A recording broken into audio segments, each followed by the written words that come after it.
I think you all know that I've made it a priority for this committee to examine the agency's diversity, equity, and inclusion programs. This is something that is very personal to me, and I've long supported efforts to foster diversity and inclusion in international affairs. And it also has not gone past me to look at the diversity of our 3 witnesses that are here, as well as the staffs behind them. It reflects who we are as Americans.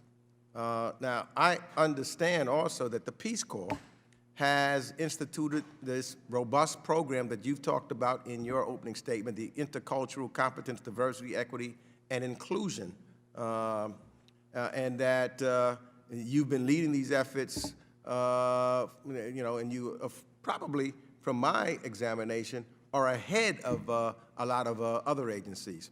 So I was wondering if you could tell the committee about these important efforts and how this leads to a top-notch volunteer force that reflects to the world the diversity of our great country in the United States of America.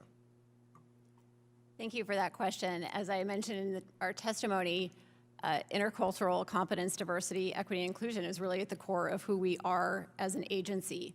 We bring people from different backgrounds together in cross-cultural settings, and we overcome difference, we unite in service, and that is what brings world peace and friendship. So it is very much a part of the core of who we are, and we have invested in these efforts significantly over the last decade. From 2009 to today, our volunteer force has gone from 16% who self-identify as people of color to 34%.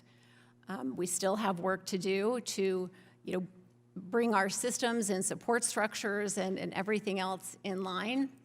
And as we look forward, to make sure that Peace Corps continues to represent the diversity of America, which we know from the 2030 census will continue to grow.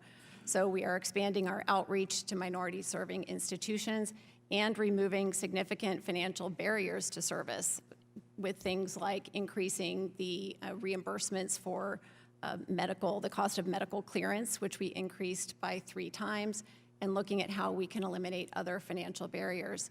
But I will say on the training side, we have made terrific advances over the last 5 years with each and every one of our posts. We've reached 80% of them actually now. We would have reached them all if not for the pandemic. Have received a 5-day intensive all-staff foundations of ICD-E&I training, and all of our staff worldwide have received unconscious bias training. It really is at the core of what we do. We're so very proud to engage in this work.